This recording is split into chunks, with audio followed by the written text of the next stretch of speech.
Lord Adebayo, you are the first one on this platform so far. Always number one. Since we came here, you've always been number one. Eric Osadolo has always followed suit. So nice to see you guys. Welcome, welcome. Yomi Jegede, welcome. Victoria Salau, yep, welcome. Mofe Lola, welcome. Deati, Eric Lindu, Flair Karim Matip, welcome. Bola Luro,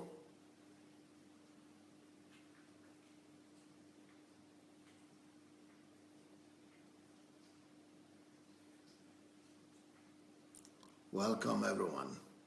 Let's go ahead and share the link as we are coming in so that we could invite people since they will not get invitation, they will not get notification if they are not on this platform. So let's go ahead and invite them to come and join us. Kennedy Festus, Olayinka Abraham, Fumi Jaboda, Modupe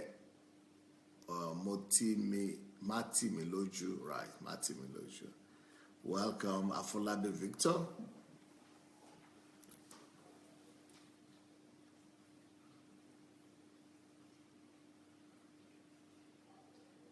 Lalona Adebayo says, thank you, Pastor, for teaching us how to be a good husband, a good father to our world. We are improving daily and getting better. Thank you. I'm sure your wife should be even happier now, huh? Fumi Jaboda said, love the look, sir. Sharp and on point. Yeah, I've got to stand for the men today. This whole week, I've got to stand for the men and look sharp for them. So welcome, everyone. Welcome, welcome, welcome. Let's go. Let's keep sharing the link.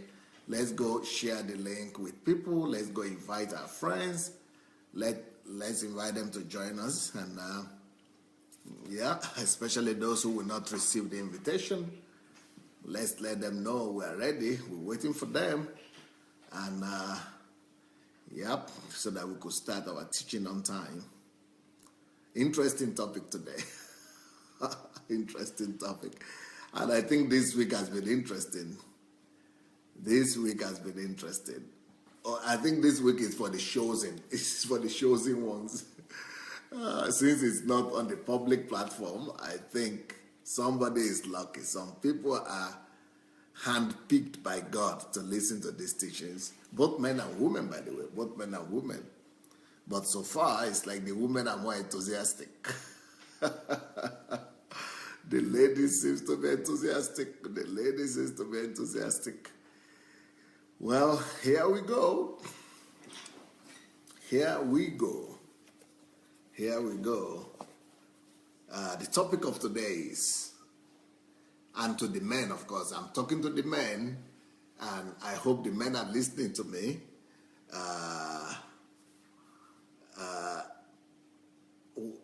What a man must know before he marries. If you are already married, you still must know these things. So what a man needs to know before he marries. And that is the whole topic, but this week we've been talking more about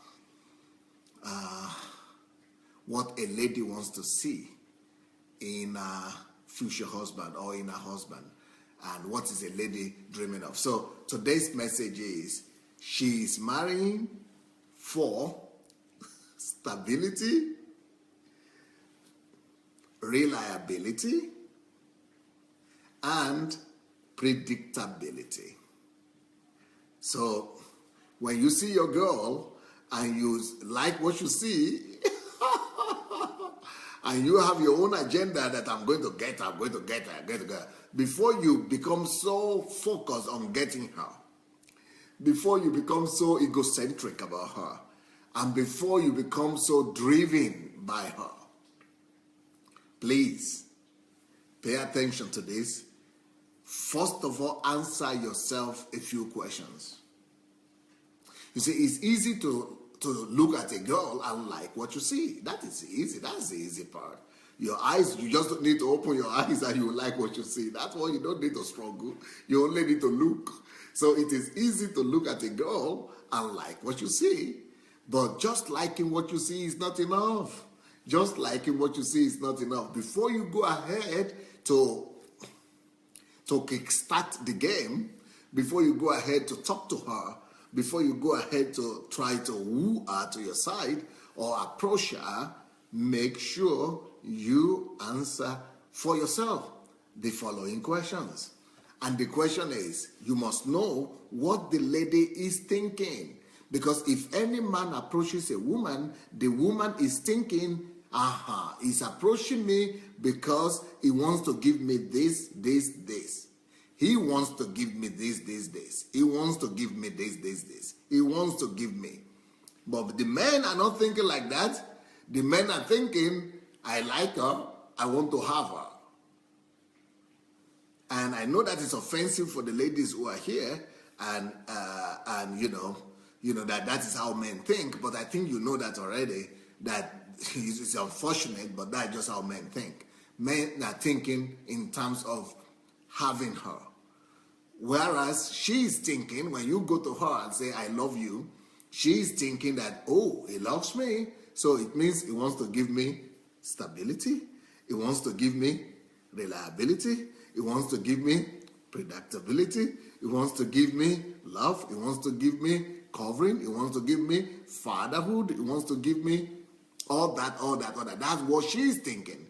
So in the mind of a woman, you are only approaching her because you are ready to serve her.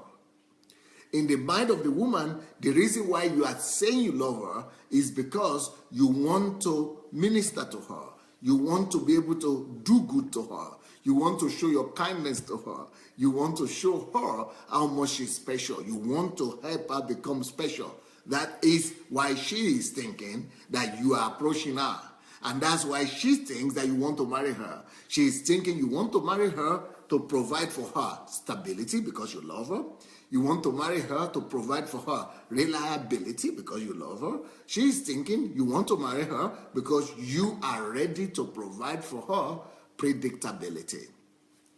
Can you imagine what a shock that would be for a girl to now begin to discover that you even never thought about that? I mean, that would be such a slap in the face. That's like a slap in the face. That is like a slap in the face of the girl. That is like a slap in the face for the parents, for the mother, for the father, especially for the girl. And unfortunately, ladies, sorry for this, but I have to say it. And that's why you must think more and you must not rush to marry, because unfortunately, this thing I'm going to say is true, even though it's not pleasant to hear. But the truth is that that man that is approaching you, that says he loves you, most likely he even never heard. He never even heard. He never even heard it, that he needs to provide stability. It never came to his mind. It never even crossed his mind. He never even crossed his mind. He never thought about it at all. Maybe he didn't even think about stability for himself. Talk less of predictability or reliability. He didn't even think about it. He's thinking about his feelings. He's thinking about he's lost. He's thinking about the breast. He's thinking about the legs. He's thinking about the eyes. He's thinking about the hair. He's thinking about the figure. He's thinking about so on and so forth. And that is unfortunate. Now, not all men will fall into this category, but only like 10% of the men will even think that these things are possible. And those 10% is not because they are some special breed. It's just because maybe they taught them, maybe somebody had taught them, maybe their parents have taught them, maybe their mother has taught them, or maybe they saw a good example, or they have just been taught to be responsible. But not more than 10% of men even understand this in the first place. 10%, not more than 10%. By the way, please, if you have not shared the link yet, let's go ahead and share the link. You know, we have few people here on this platform. We only have 5,000, and so that's why we only have few people who could attend. So I would like to encourage you to go ahead and share the link now and write some comments, write some remarks as you are sharing the link so that as many people as possible will know where we are and come and find us. So let's go ahead and share the link and write our comments. Now, so I'm talking to the men this week, even though the men have not been so enthusiastic about my topic this week. The ladies have been more enthusiastic, much more happier than the men. But I think the men will think over it and appreciate what I'm saying later on. But this will really help them. This will really help them. So you know, for men, again, let me say that women, when they are thinking of marriage, they are not thinking about cooking for you. They are not thinking about sleeping with you. They are not thinking about, making you, happy in the sense that, because you are the one approaching them. They are not the ones looking for you. You are the one approaching them. You are the one looking for them. So the lady is considering you. Why does it take time for the lady to agree to marry you? Because the lady wants to think, and she's thinking about certain things. And some of the things that the lady is thinking about when she's thinking about marrying or agreeing to marry you or not to marry you is that she's thinking, would this man be able to provide for me stability? Would this man be able to give me a stable life? Will this man be able to provide for me reliability? Is he reliable enough? How reliable is he? Will I be able to rely on him? That is what the lady is thinking before she agrees. So, but unfortunately, most men have become experts in flattering. Most men have become experts in deceiving, in telling lies, and in telling us stories. And sadly enough, a lot of women believe those stories. They believe the stories and is telling the stories because men are thinking that women just like to believe stories. They will just like the stories, the good stories. And so men they've become experts in pretending. And that is why the topics that I spoke about all this week are so important for the men to go and watch, and for the women as well to go over those topics again, so that you will be sure that you are getting the full package, not just this one. But when you approach a lady, she's thinking about how much will you be able to supply, how much will you be able to supply stability, how much will you be able to supply reliability, how much reliable will you be in the marriage, in the relationship, how much will she be able to rely on you, how much will she be able to trust you, how much will she be able to totally forget herself and just rely on you and fall on your arms and be able to fall asleep. And also, she also wants to know, how predictable are you in all your actions, in all your deeds, in all your relationship with her, and in her future life. She wants to be able to know that you will be predictable, So those three things, please remember those three magical words for the woman. So for the men, the challenge now is to answer yourself those questions first. If you don't answer those questions to yourself, you must answer yourself those questions.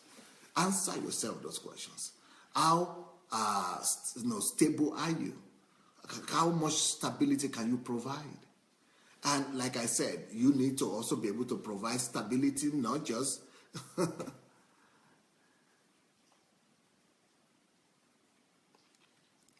by now. I mean, every man must be every man must be able to sit down by himself and say, okay, how much stability can I give this girl? And stability means, if I tell her to marry me, that at least I'll be able to tell her that I have a home, I have a house, and that is stable. That is not going to change. A lady must know that 1 month after, I'm even talking about 1 month, sometimes a week after wedding, that the landlady will not come and say, why have you not paid for 3 months? Come out of my house, come out, go out to the street. That will be catastrophic for any woman.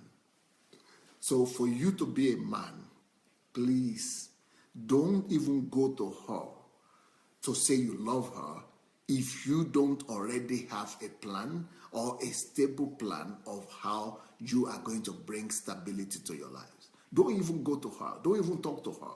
If you are going to talk to her and then, because sometimes for the lady, it's not so easy to be asking you, where are we going to live? Do you have a house for us? Also, sometimes the lady might be shy about that. Sometimes the lady might be ashamed of asking those kind of questions. So you yourself must be able to go to her and let her know about the preparations that you already made. You must let her know that you are coming to her with a plan of a stable life. You must come to her with understanding already that, look, this is what I have. Is this enough? Would this provide for you the stability that you have dreamt about? Because every woman also has her own dream. Every woman is also dreaming of a stable life by herself, even before you came to her.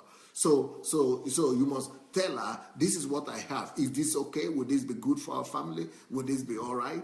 So approaching her, or you already have the answer. You already have the answer and the solution. So a man who is a responsible man must sit down and say, okay, how do I prove stability to her? Emotional stability, that one you can prove it by by being responsible, by talking, by comforting her, by giving her assurance. But we are not talking of just emotional stability now. We are talking about real physical stability. So let's say she's in the university, for example. Like when I married my wife, she was living. Thank God. When I married, I wanted to tell you about the story of my wife, me and my wife when we married. My wife was living in Russia and I was living in Ukraine. And that is a big challenge, you see. And it means that for me to marry her, I needed to transfer her from a university where she was in Russia to Ukraine. That was a big headache. Even though I was a graduate already, I was working, but the amount that the school here in Ukraine was demanding was more than my 1 year budget. The amount to pay for a 1 year school is more than my whole salary for the year. So talk less of how much we are going to live by. So if I don't even touch my salary and I only give it up for school fees, it would just be enough to just pay for her school fees.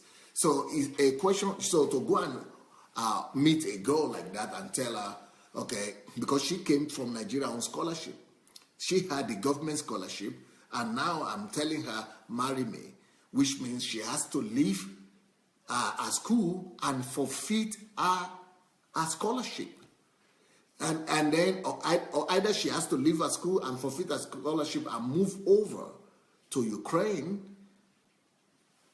and then lose the scholarship, or I have to come out one way or the other with the money to assure her that she will not lose that scholarship. And of course, when she told her parents said you cannot marry, because you should not marry while you are a student, because if you marry while you are a student, you can lose your scholarship. We don't want you to be uneducated or to not to finish your degree. So those kind of questions are the kinds of issues that you want to resolve, and you don't want to get to a place.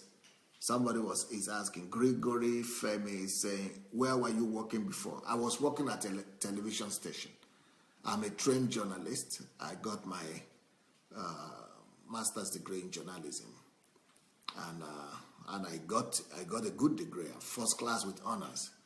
I got my first class with distinction with honors for journalism in masters. I did my masters in journalism, and I was supposed to go and do PhD, but I enter into the ministry instead.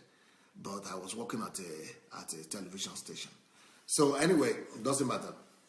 So to now go to her and say, okay, you will be living in Russia and I will be living in Ukraine, is not an act of a responsible man. I know a lot of people do it. I even know a lot of pastors do it. I know even some prominent pastors who send their wives to England, or they will send their wives to America, and they will be for 5 years, 10 years, and they will be in Nigeria and things like that. That is violating the stability that we are talking about, the stability factor. I think in the case of the pastors, though, I think those things happen later on in life, but maybe they never thought about that before the ladies agreed to marry. But, in my case, we were not married yet, and so we couldn't decide that together. It was not our common decision. So I needed to resolve the problem before I could be assured. I could assure her that she was going to, that she was, that I was going to marry her. Because that was the only question that the father raised, that you must finish your university. And then I had to give her and her parents and her family the assurance that she will not lose her education, that she will finish her university. To cut the long story short, God helping me, we were able to move her from one country to the other. So she forfeited her scholarship over there, but we were able to get her a similar university and the same faculty, the same degree that she was studying over there. She was able to move over here to Ukraine, and so we were able to live together. And that is just one question about stability, all right? The second question, which the parents didn't know anything about, this was her own question now, is that because she was studying, my wife studied mechanical engineering. So studying mechanical engineering, she had a lot of drawing to do, mathematics, physics, all those things.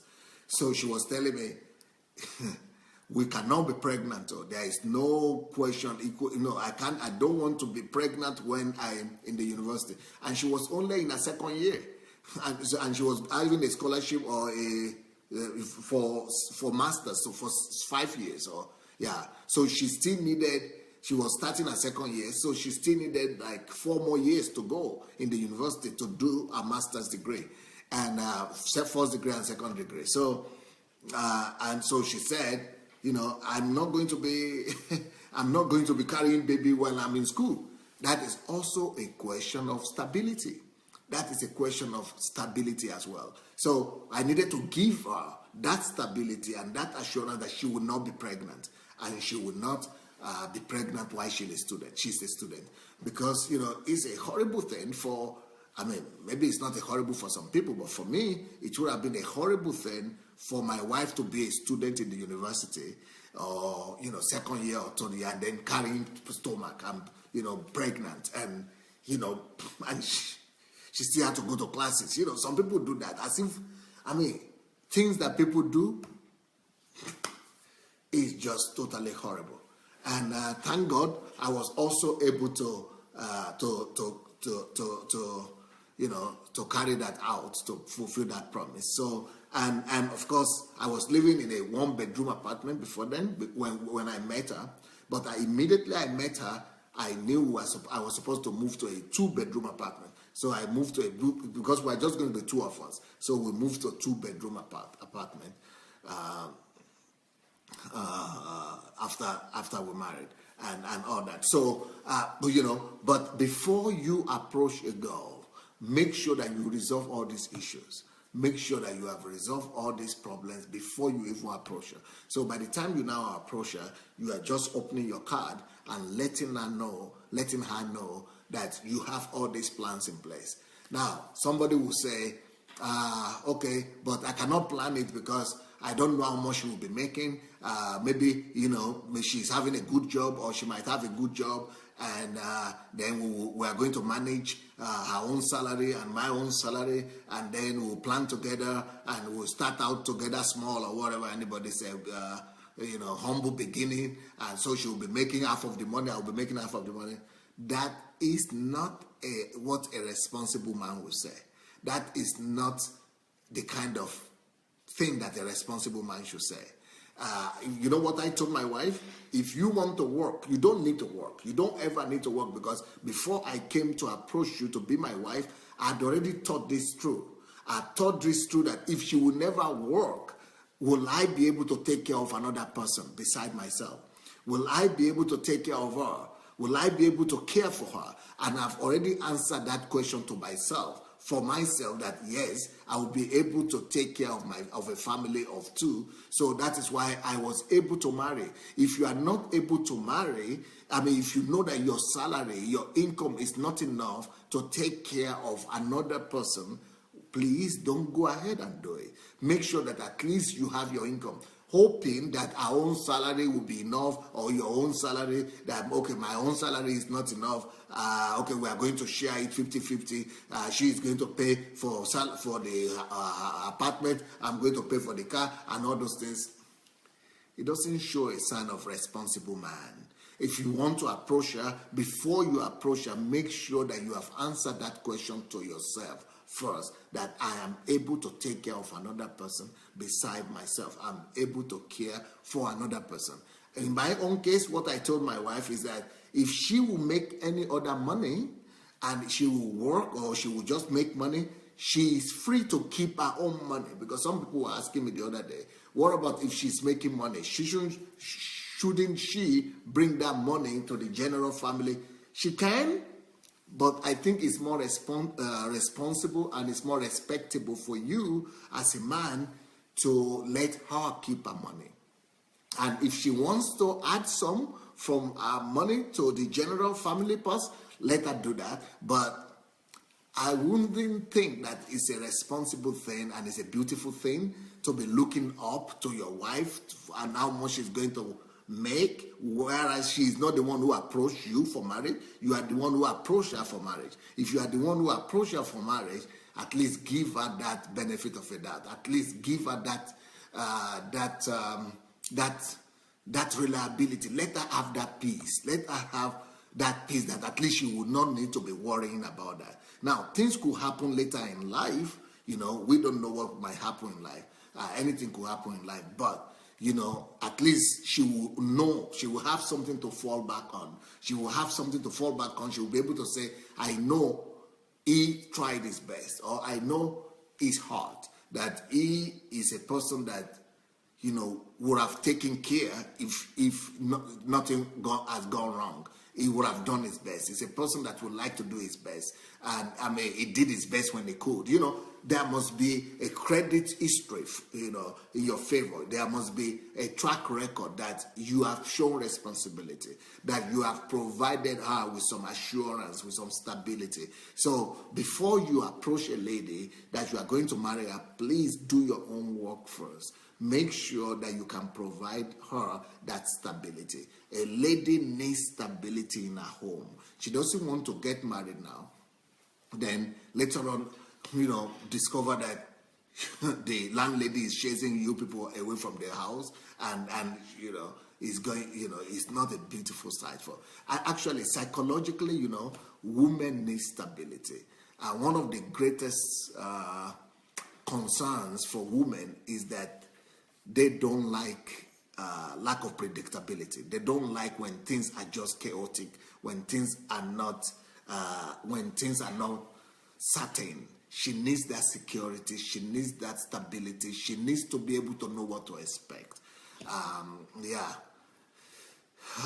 if you have not married yet, or you have even married, make sure that you give her that stability. Make sure that she knows at least, okay, even if you don't have, let her know she don't have this, but let her know what to expect. But it's better for you to have something, and to be able to, you need to be able to provide her that stability. And what a woman cannot stand is for you to come up and say, okay, we are leaving from this out to the next out tomorrow, or I don't know, we don't know what to eat tomorrow. We believe God for what to eat. There's nothing to eat. Women are always troubled by that. They are always, disbalanced by that. It breaks their confidence. It shakes their world. and it makes them to feel that their world is scattered and their world is falling apart. She wants to be able to rely on her husband. She wants to be able to have that security that says, I know what to expect. I know him. I know there will be no surprises. There will be no shocks. And I know things could happen in life, but at least when it is in your power, you must make sure that you provide that stability to her. You provide that stability and reliability. So those three things are necessary for any marriage. Any marriage needs stability, any marriage needs reliability, and any relationship needs predictability. So in form of stability, you must not just be stable financially. You must also provide stability for her in your words. You must be a person of your word. It's not a good thing for you to say, I'm coming back 10 o'clock in the evening or 7 o'clock in the evening, and then for the next 3 days, nobody can find you. And she's worried, she's troubled, and you say, but nothing happened now, but what is the problem? Why are you worried? Go and sleep now. But a lady in that kind of station, she will not be able to sleep, because especially if she believed you that you say you are coming in 2 hours and you are not there in 2 days, it's going to cause a lot of trauma to that girl. Even though she might welcome you back and smile and still pretend as if everything is okay, but she's going through a lot of fundamental breaking in herself, and she's, her world is collapsing gradually. Her world is collapsing. So all these our main surprises, that my friend came to town. I went, like for example, when we were married, right? One of the problem that I had, one of the mistakes that I made about talking about stability and predictability and reliability, I fumbled a little bit myself. Can you imagine? We were married. I was married with my wife. Then it was a time when we were having these Africans. Africans would come from Africa. They were not coming here to study or to live or to work, but they will be planning to go through Ukraine to the West. So they come from Africa to Eastern Europe, let's say Ukraine, and use this place as transit on their way to the West, to go to Germany, London, England. And some of them were Christians. Some of them happened to be Christian. And I was, I'm still naive. I'm not just naive. My wife will tell you that I'm still naive, very naive. But I used to be more naive before than I am naive now. I used to be very naive, and as a naive pastor, and all these guys said they were pastors, These are pastors from Nigeria. And one of these so-called pastors came to me one Sunday morning and said that he doesn't have a place to sleep. And, I wanted to be kind. You know what I did? I'm so ashamed of it now. We only had 2-bedroom apartment. I was there with my wife, newly wedded. What a shame. I'm so sorry.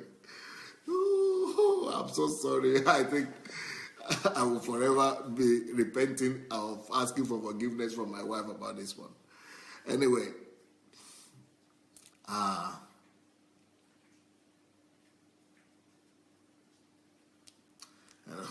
bringing back memory. So, this guy will come. First of all, he will come and stay the whole day. And the foolish mates, will sit down there with him, trying to honor him as a pastor. And, 6 hours sitting down, praying together or discussing together. And he will not go. 12 o'clock in the night, this man has not gone. 2 o'clock in the night, sometimes this guy has not gone yet. And I will just notice that, why is it that my wife will always go and lock herself in the other room? Now I know better, but,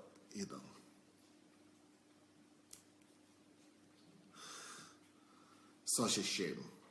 And I would be expecting her to come out and offer, because this is what I saw back in Africa, you see, that whenever visitors are there, the women are always the ones running up and down from kitchen to the parlor, and it doesn't matter how she's feeling, it doesn't matter if she's happy, it doesn't matter if she's not happy, it doesn't matter if she's having a monthly menstruation, it doesn't matter how she's feeling. In Africa, the kind of picture you see is that the woman is always coming to greet visitors. Hello, especially the Yoruba. I'm a Yoruba guy. Especially the Yoruba culture where I come from. You expect the woman to always come out and greet the man of God or greet the visitor. Hello, sir. How are you, sir? All that. I'm bringing water, but I'm bringing food. What will you eat? What will you do this? My wife would just come out and bring some maybe juice or some water, put it there, and just disappear into her room. And I was always wondering, why is she disappearing? Come and sit with us now, or come and do this, come and ask what they will eat now, or that. I was getting frustrated on my own part that, I wanted my wife to show a good example to these men of God. But she was smarter as a lady. She knew that that was an intrusion. She knew that that was wrong for even those friends. And of course, the blame is on me because I'm supposed to be her husband. I was supposed to be protecting her, you see. I didn't. Shame. I never thought about it this way. I was putting culture above understanding, above insight.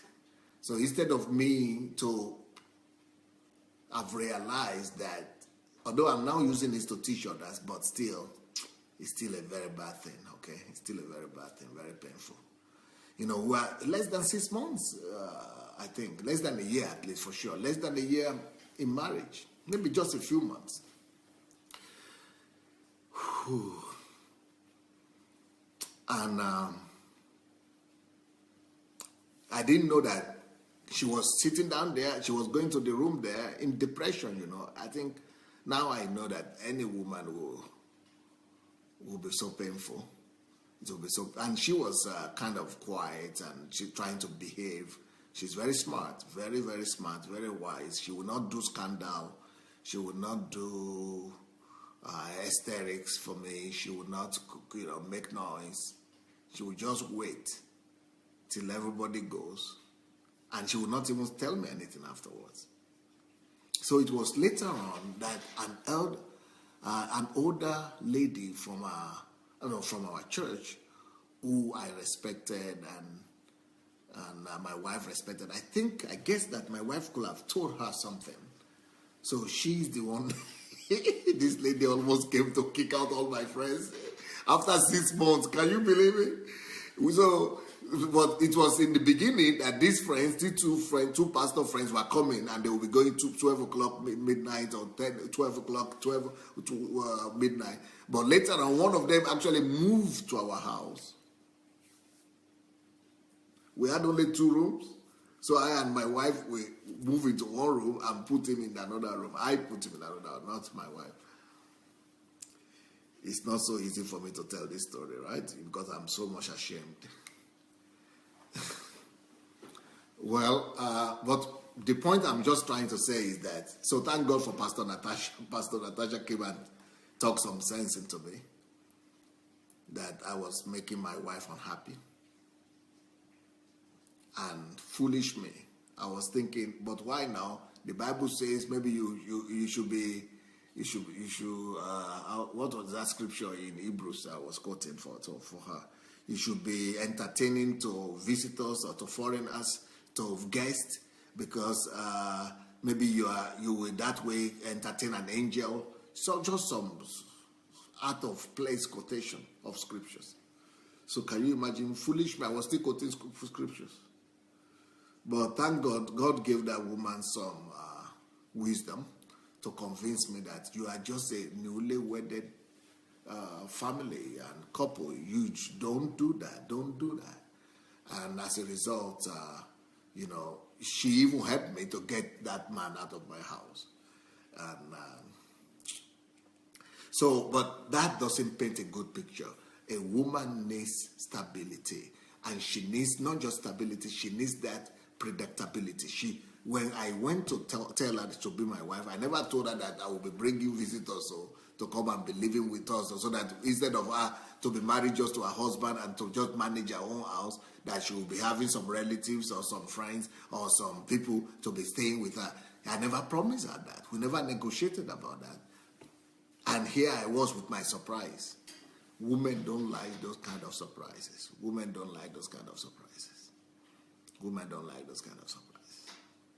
They want to be able to know that this family is their own. This home is their own home. And even if you want to take any decision like that, consult with her. And foolish me, do you think I consulted? If you thought I consulted with her, maybe I told her, but not consulted for sure.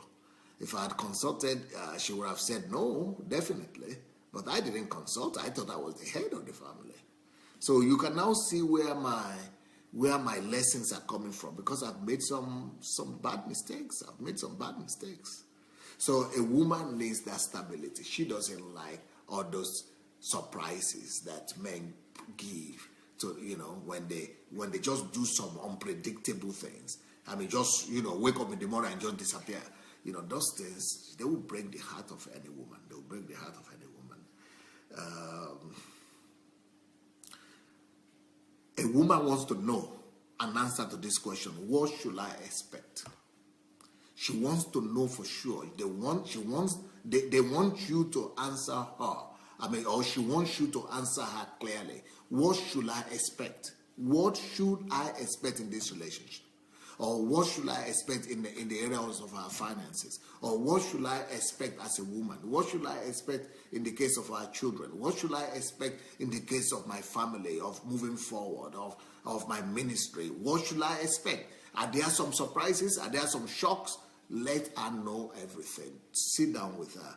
Talk everything over with her. She wants to know what to expect. If you come out and say, okay, no, let's see, we'll see. A woman doesn't like we'll see so much. For us, we'll see means I'm trying, right? For the men, we say we'll see, let's see, we'll see. To us, that means we are trying, but for the woman, that means no lack of predictability. It means our world is shaking. Our words are shaking. It means our words are shaking. The feet is going from under her feet. It means there is no reliability. It means she cannot rely on what she is saying. She cannot rely on the person she has committed to live her life with. It means there is no predictability. She cannot predict what will happen tomorrow. And that kind of, it's not just a worry it brings to her life, but it makes her nervous and makes her almost sick. It makes our world almost shattered and scattered. A woman needs stability, predictability, and reliability. She must be sure. One of the ideas of marriage is that a woman wants to, she will not risk her life to go and get married to somebody if she knows that she will not have predictability and reliability. One of the very reasons that that motivates women to marry is because they need that stability. They are marrying you hoping that you will provide that stability. They are agreeing to marry you hoping that you will give them that predictability. They are hoping that with you in their life that stability will now come. But, if you had told them that they would not have stability, they would not have predictability, they would not have reliability, she doesn't have any business going to that marriage in the first place. Now, some foolish women will do it because they don't think with their head, all right? They will say, something will happen. But real women who are matured, who think, they will never agree to marry in such a situation. Because if she has married you, she's hoping to get that, reliability, predictability, and stability. And now she comes, everything is just falling up and upside down and falling apart. And you know what? That will throw her into depression. And so even your attitude of saying, no, we'll see, okay, let's wait and see, okay, well, I'm trying, all those things, it will get her to a place where she could even lose sleep. I mean, women lose sleep. She will be so worried. She will be nervous. She will be worried. She might not be able to sleep. She will not be able to get herself together. She will not be able to get her life together. She will not be able to sleep. She will not be able to relax. A woman needs that stability for her emotional balance and for her hormonal balance as well. She needs to be sure, to be rest assured that everything is okay before she can relax. One thing with women is that if she's not relaxed, if she's not confident that everything is okay, she cannot relax.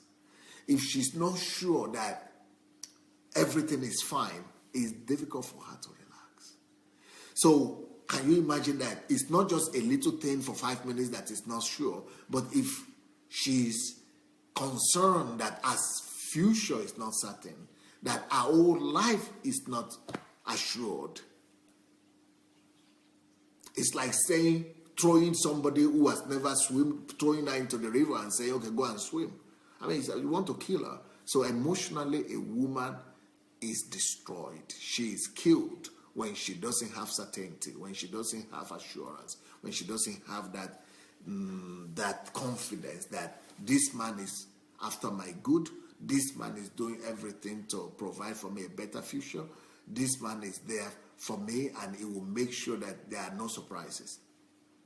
That is why some women, they don't want to have second child or even first child if they cannot have that stability.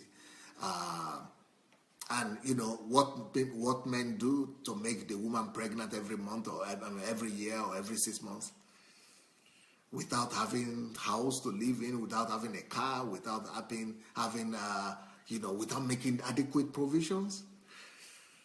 You are just killing that woman. She might not be talking, maybe because of the culture or because of the fear of keeping a marriage, because on the other hand, every woman wants to keep a marriage together. So she might not be talking and she might be enduring, but she's actually dying. She's actually dying within herself gradually. I mean, and for a man to say, "Oh, I don't work, I don't have a work, and no job. I don't know where to go get a job." So, a lot of families are destroyed because of this. Not because of job, and it's not because of money, but it's because of that lack of predictability. The fact that she cannot predict what will happen tomorrow. The fact that she cannot predict what he would do. I mean, how can a woman, a woman is totally shattered when a man is lying down there on bed, not even making any attempt to go and walk and bring something to the table. It's just because of that uncertainty. It's just because of that instability, that lack of reliability. That is what makes those marriages to fall apart, because she doesn't know what to expect.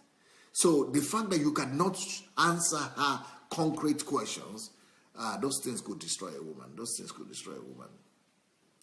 Men are much more, for men it's easier in this sense, all right? Men are made for adventures, but women are not made for adventures.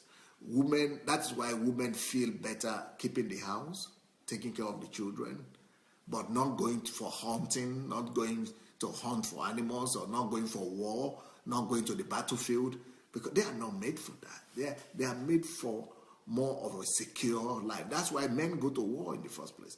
Men go to war to secure the home for their wives. Men go to war to secure homes for their children. Men go to war to bring about stability to their country, to their nation, and so that their wives and children would never be worried about, being secured, and about stability, and about, their future, so that they will always be, be certain and be assured about their future.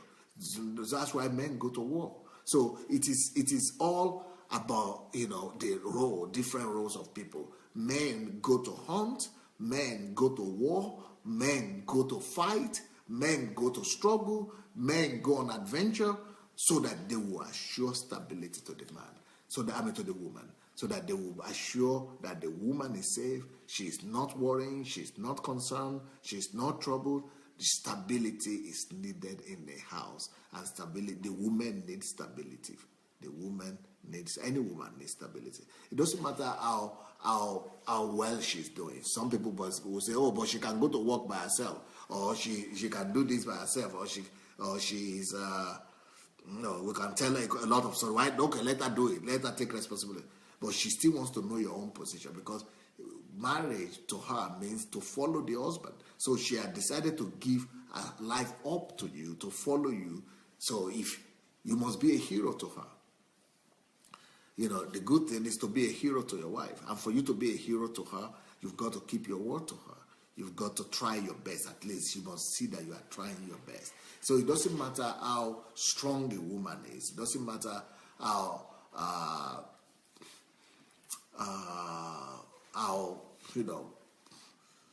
how prosperous she is or how well she's doing. She doesn't need surprises. She doesn't need surprises from men. Women don't like surprises from men. But on the other hand, they like surprises. Let's talk about surprises. On the other hand, they like surprises, but only good surprises.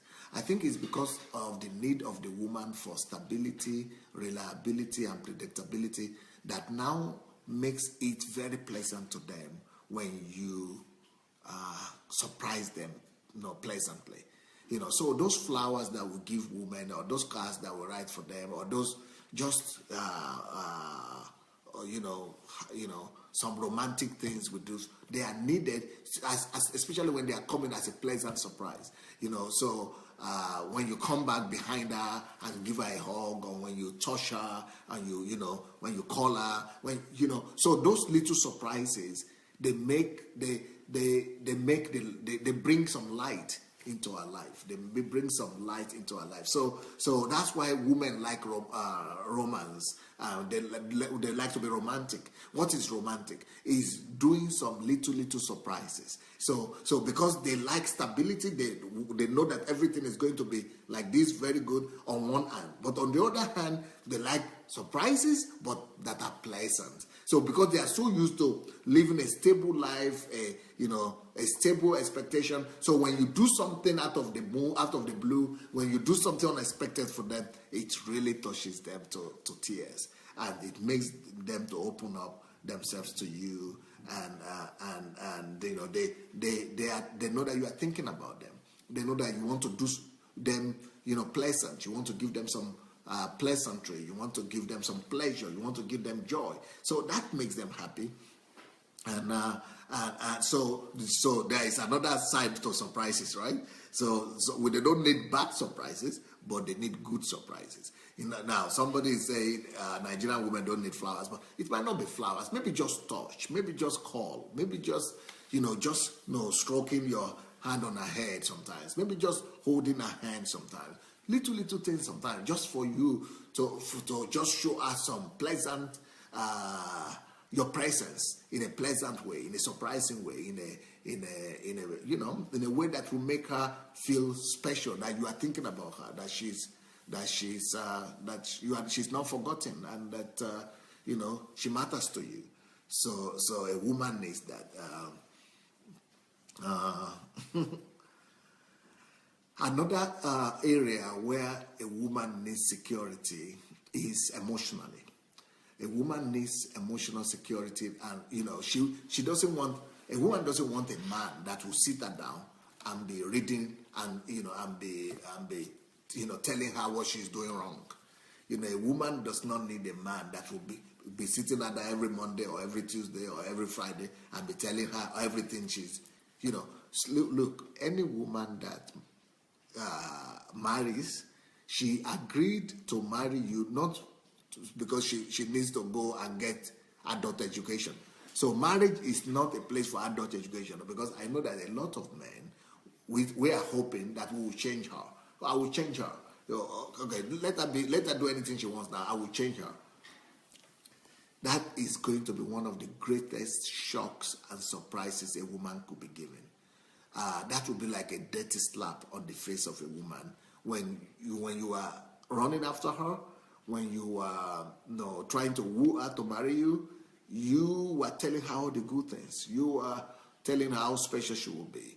And then she came to your house and became your wife. And now you are telling her to sit down, and you are going to be telling her, okay, on Monday you do this, on Tuesday do this. This is how you must treat my family. This is how you must talk to my mother. This is how you must talk to my brothers. This is how you must talk to my sister, to my mother, to my uncle.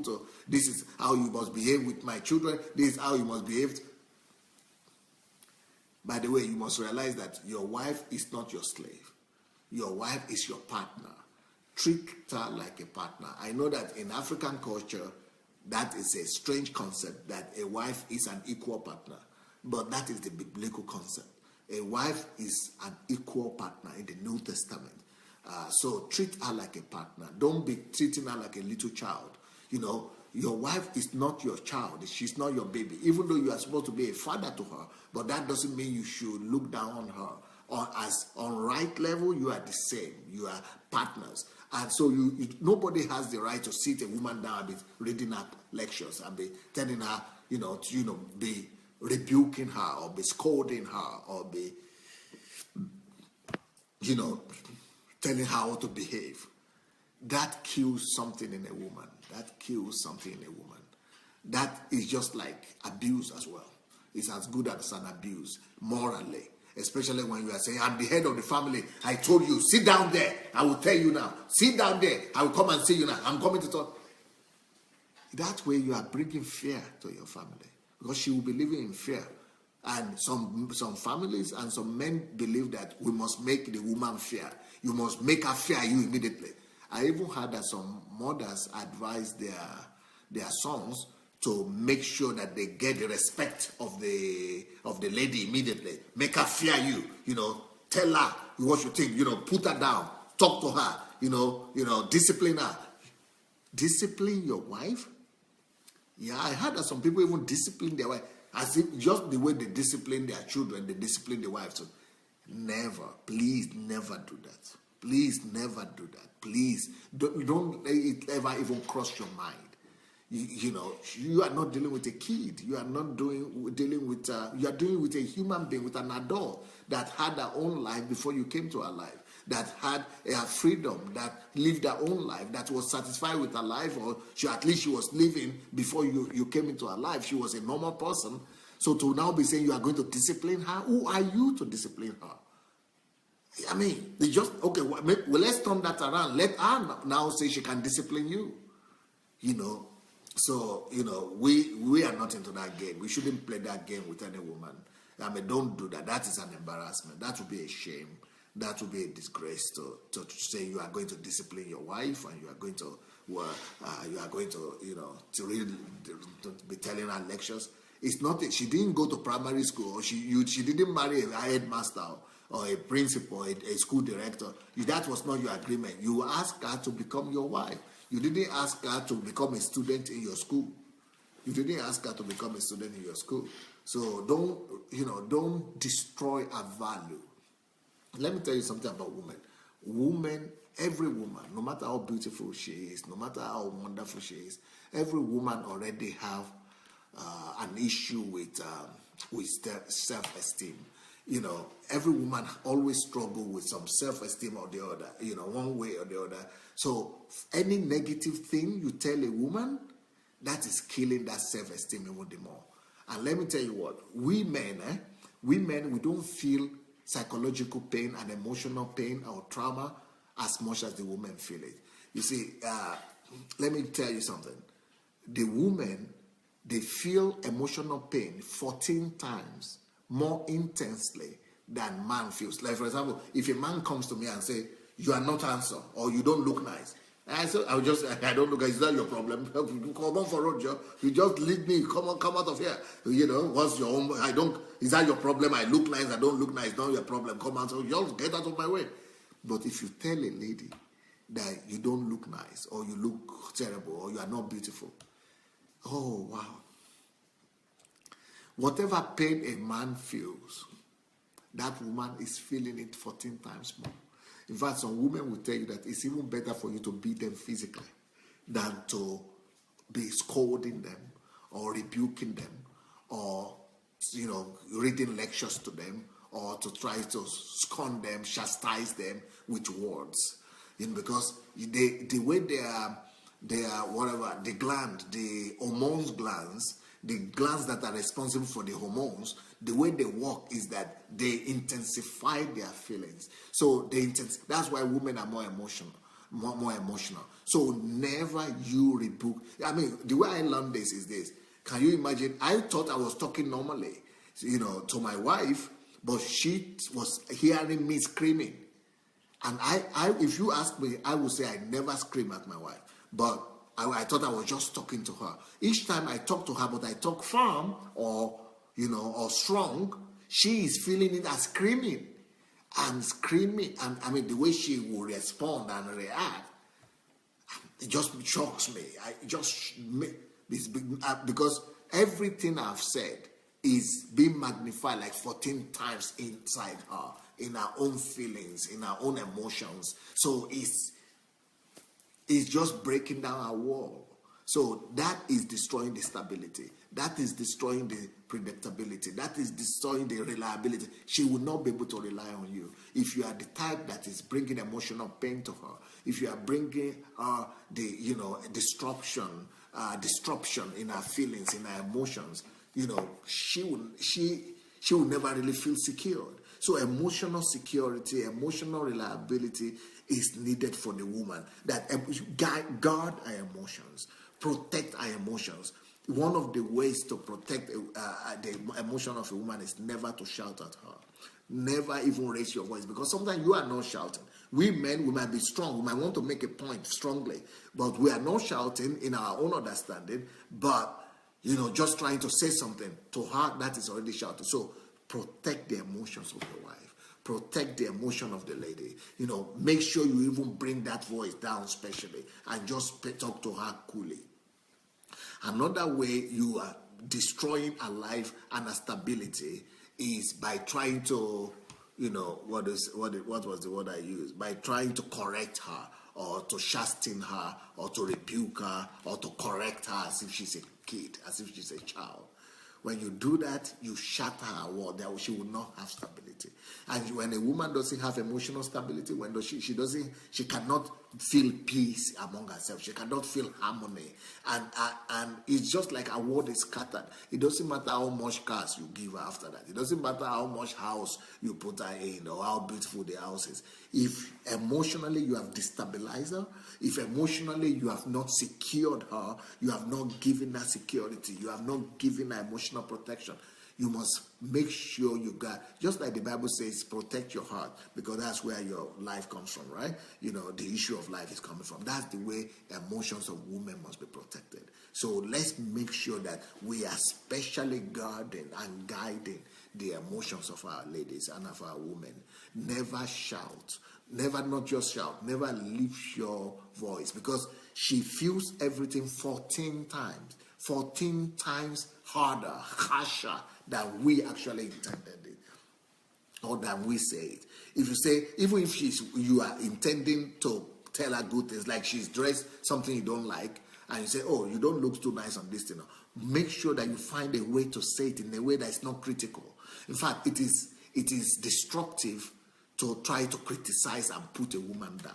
When you do that, you also destroy her emotionally. So you might suggest to her, in fact, what I've discovered and what I teach my men here is that never criticize a woman or your woman, especially your wife or your your fiancé, or just suggest to her. So if you want to correct her in something, rather say it as a suggestion, or say it as if it's your own opinion.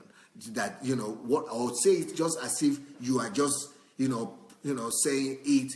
If she will look at it, let her look at it as if she will just let her take a decision that, okay, I'm just suggesting this, or I'm thinking about this. What about this? What about look at it this way? Or that might not be the best something. Or just like suggestion, just like an idea you are giving to her, but not like saying, oh, you look horrible, or you don't look great. She might not recover from it for the next 1 year. Especially those emotional traumas. That's why anytime you have disagreement, that's what I discovered. Anytime we have disagreement, my wife will remember some harsh word that I spoke some time back or some negative things, even though maybe she must have spoken some things as well, or maybe she had done some things that are wrong as well to me or said some things. But if the pain that I feel, the pain that a man feels is nothing compared to the pain a woman feels. In the matter of a man, it only hurts our pride. It hurts our pride. But for the woman, it destroys her self-esteem. It destroys her confidence. It destroys her self-value. It destroys her sense of self-worth. It destroys her emotionally, mentally.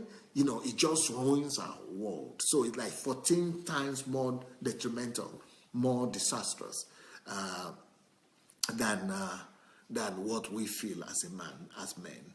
So emotionally, you need to protect. Yeah, security, physical security is good, but emotional security might even be more important for the woman. Yeah, if you want to give her surprises, only pleasant surprises. But don't, make sure you protect her emotions and her feelings. So, because, like I said, women are going to that relationship hoping that you will be the one to give them reliability, that you will be the one to give them security, stability, to give them predictability. But now to be the one now spoiling even the one they had before or destroying the one they had before will be too painful for her. Will be too painful because from you, she's not expecting that. From you, she's expecting the opposite. She's expecting the help, the support, the stability, the reliability, and the predictability. So for you now to be the one that is destroying her little self-worth that she had, it's just like killing her. It's like killing her morally. What's the time, by the way? Oh, wow. Ooh. My time is up. So if you have not shared the link yet, please go ahead and share this link. Let's look for the link to this message. Go look for the link to this message. And let's go share it. Let's go share the link, please. And by the way, if you are a man and you have a girl or you have girls as your children, also don't destroy her emotionally. Don't wreck her emotions. Don't wreck her feelings. If you are, the one that's always beating her, always scolding her, especially emotionally, always speaking harsh word to her, and always, trying to correct her, rebuke her, and say harsh word to them. By the time you realize it, she will run away at 16, or if she doesn't run away at 17 or 14 or even, that's what makes girls to want to run away from the home. Because emotionally, they are being shattered. And when they don't feel that security, when they don't feel that reliability, when they don't feel that, protection, security in their own home, they want to run away. They are looking for a man outside that will give them that kind of protection and that kind of reliability. Even if they are your children, they want to run away. And they will run into the wrong hands, and which will make things worse for them. But, they don't know that, but because they just want to escape. So if you don't want your daughters to run away from home and to escape looking for security elsewhere, and which could lead them into a very bad relationship, please, be softer with the girls, be kinder to the girls, and give them some protection, give them some care, give them give them that stability, that reliability, that predictability. If they have it from home, then they will not fall into the wrong hands. When they leave home, they will not fall into the wrong hands because they know what protection is, they know what stability is, they know what security is. But if they feel bad at home, they will want to run away, and they will always run into the wrong hands, and they will always get a worse case than whatever they had at home. Well, if you have shared the links, if you have shared the link to this message, please, as you are sharing it, make sure you write some comments as well, so that people, because when you just share it without writing comments, people don't know what to expect, so they will not even go and watch it. But if you have already shared it, make sure you also go ahead and write some comments, whatever you feel. Or if you think this will be a blessing to people, why don't you write a few words as your remark or comment under the thing that you have shared, and maybe some people will be blessed. Maybe this is what some people need. Who knows? Okay, let me hear your opinion. What are you thinking about this message, by the way? Let me hear what you think. Let me read some of your comments here. Let me read some of your comments.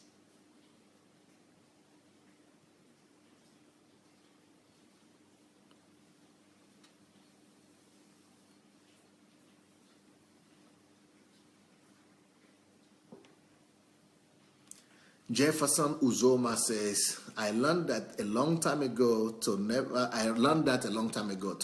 raise my voice at her, and when I do, I immediately apologize. When you do, try not to raise your voice. It's better. The fact that you apologize, the damage has been done.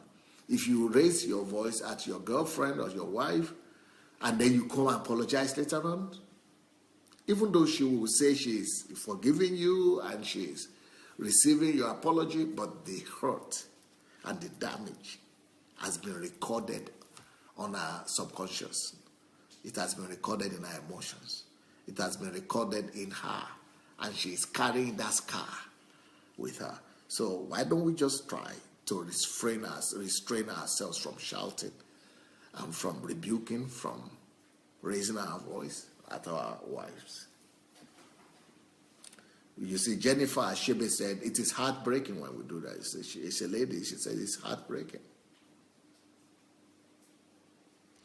Bidemi says, Pastor, as you are teaching now, you are mending already damaged relationships. Thank God, thank God. Gift says, Doctor, you are too much. God, thank God for the womb that gave birth to you. Thank you, thank you. Daniel says, again, ladies, when you observe that a man is not in a good mood, please sometimes give them space to de-escalate the emotion. So you want to put the responsibility on the woman again.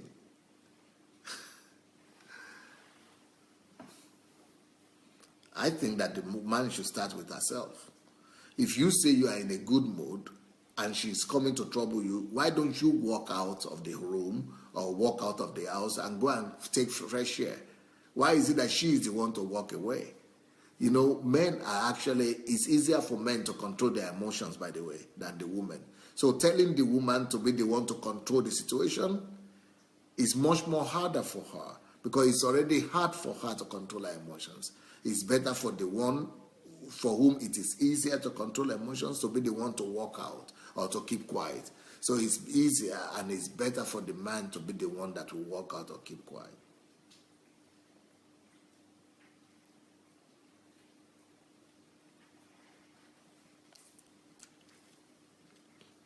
Eric Prince says, yes, today is for men. Talk to ladies also about marriage and how to respect their husband. We already agreed on that these 2 weeks I will talk about the men, and next 2 weeks I will talk about the women. Okay, I think what I will do is this. Since all you men are, every day the men are telling me, both in the morning and the evening, to talk about the woman also, talk about the woman also, talk about the... Okay, I think what we will do is this. Let me finish this one at least. Let me talk till Sunday about the women, about what the women expect from the men.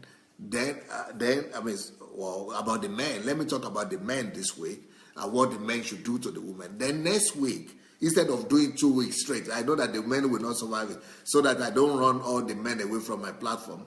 Instead of doing it for 2 weeks straight, I think I will just do it for 1 week, and then I will do next week for the women, what the women should do to get ready for marriage, and then so that at least there will be some form of balance. Then maybe, if need be, I could come back to the men again and then come back to the women again. Maybe that's the way we should do it. Because you people are so nervous. I'm surprised.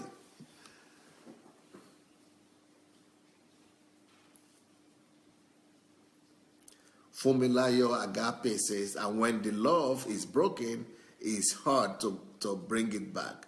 Almost impossible. Yep. Daniel says, all men hate delays and time wasting. Ladies, try to reduce the time you spend applying mascara and eye pencil. This will reduce the boiling spot in the marriage. You cannot, Daniel, you don't want to have patience. Let's finish with you men first before we get to the women. Anything I say, Daniel is commenting and making all the women to what the women should do.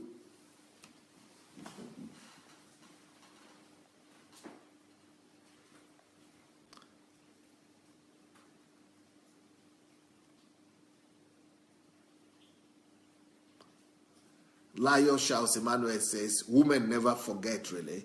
1 year is nothing. Forever, they don't forget. Ever that woman will feel shattered except something drastic happens to lift her up. She might remember the hurt, the shouting, and the pain forever. Wow. Bobo said, this teaching is very deep indeed. Gladys says, that is true. Harsh words is difficult for the woman to forget or move on from. Elizabeth said, women don't forget those pains. They are so bad. O.T. Caro is clapping. Say, bravo, Pastor Sandey. I'm sweating river right now. But don't just sweat river. Go to your wife. And if you need to apologize or you need to do something for your wife to know that a change is coming or a change is already taking place. Go and, let her know that you are changing. Don't just sweat river, but go ahead and change.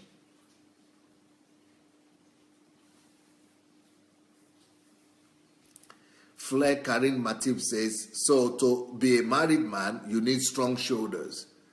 Yes, that's why I said, I'd said it initially that marriage is a very highly responsible enterprise. And that 50% of men and women who are in marriage today, they don't have anything to do there. Because they are not prepared. They don't even know what it entails. That, 50%, that's my own statistics, 50% of people who are going to marriage or who are already in marriage, they are not supposed to be there. Because they are not prepared. It's not because God doesn't want people to marry, but because people are not ready. It will only lead to catastrophic ending. And that's what has been happening. Shigon Warfare says, you spoke so much sense. I know these things are so true. I pray it saves some people because it's not a good place to step on at all. Yeah, I think so. Yetunde says, they say once beaten, twice shy. For me, it's once beaten, forever shy. Wow. Yeah, and I think it's not just you. I think it's for all ladies as well. Eric says, thank you, sir. This message is bringing transformation to my family. Thank God. Ngoya Sharis, truly, Pastor, this session was for me. Amazing how well you know women. Any man who should be interested in the slightest way, I will send them to you right away. Okay, I'm ready to do the job. We are going to take them to give exams first. You are just amazing. I cannot put it into words. Wow. And you teach with so much grace, not making the men look foolish, but teaching and instructing them with love. Well, I hope so. Some men here are not very happy with me, but I hope they appreciate it. Molly says, thank you, sir. I'm blessed with this message. Love you, sir. Thank you. Pearl David says, Pastor. I love you, or what? You are the best natural resource from Nigeria. Okay. Yeah. Thank God I'm Nigerian. Fumilayo say, thank you so much, sir, for this teaching. Much needed for all homes.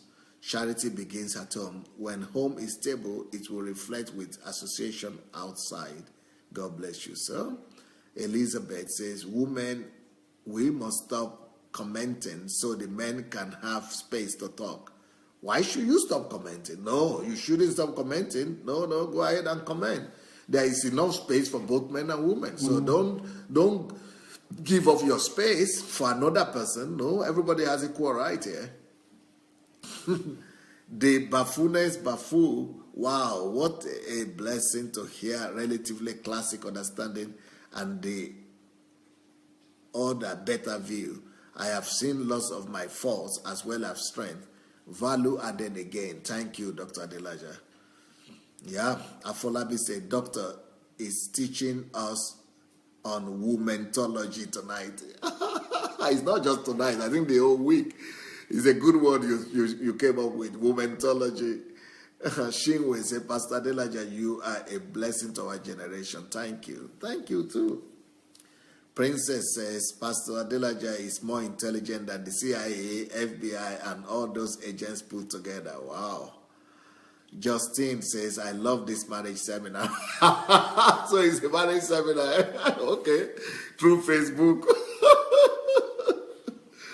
Yetunde says, thank you, Dr. Adelaja. You are a father to many and a wonderful mentor as well. The things you are teaching tonight, money can never buy. I believe it will help our married couples and our singles. Revelation by excellence. Thank you. Favored Major says, this is an eye-opener, sir. Some of what you shared today I'm guilty of, but I'm blessed now. Thank you, Favor. Thank you for telling the truth. Now, you have to start with apology to your wife, okay? Let's start with apology and then, change our attitude from there. Bobo says, amazing teaching. I'm glad I have the privilege of listening to your teachings. This gives me tools to do due diligence when making critical decisions about one's life. Thank you, Pastor, for sharing your life with us. Thank you. Bidemi says, with this teaching, Dr. Adelaja, my relationship has been rescued. I have started lavishing love on her. By the time I'm done, she will truly know that Dr. Adelaja is my mentor. Oh, that is nice. I celebrate you, sir. Thank you.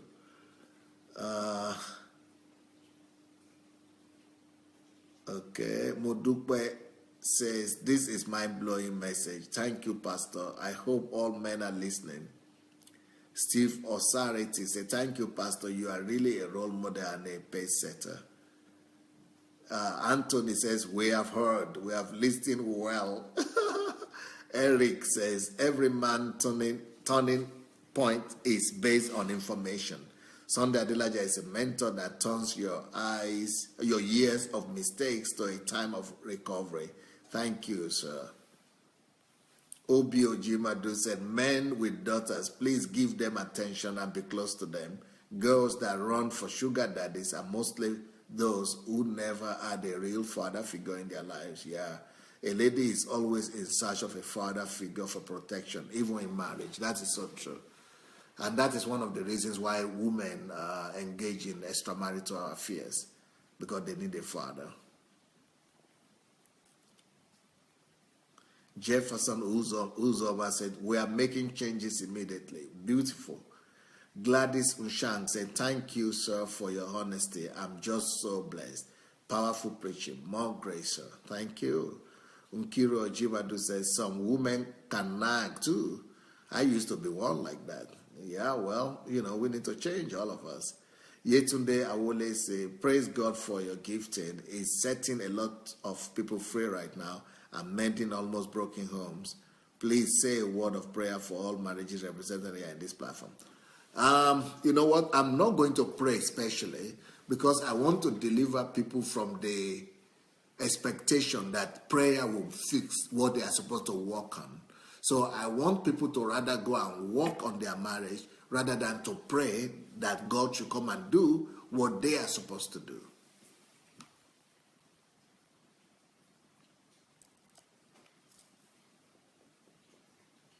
Justine says, telling a woman to control her emotions is like pouring oil on the fire.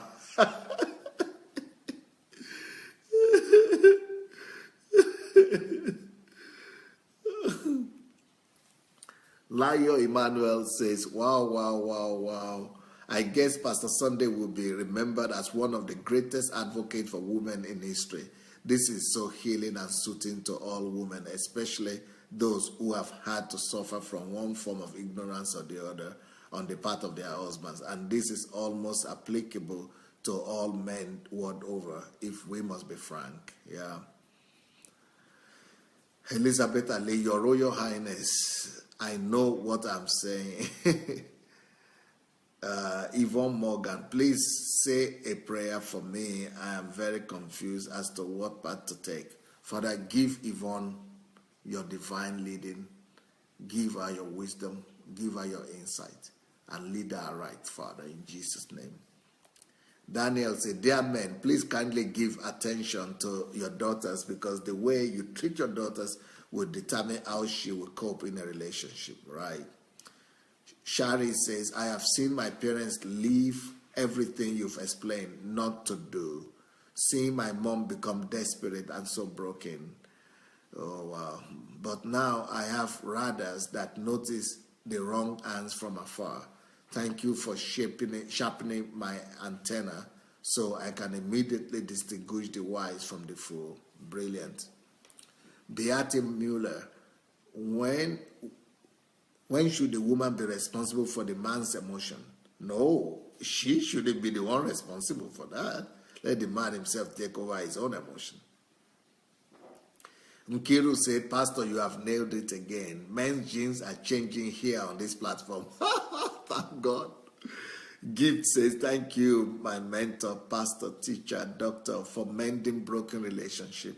This message has to go as marriage counseling for men's department especially. Okay. Bolaji Martins, thank you so much. It is healing. It is a healing process for me. Never thought anyone understands the pain. May the Lord bless you, sir.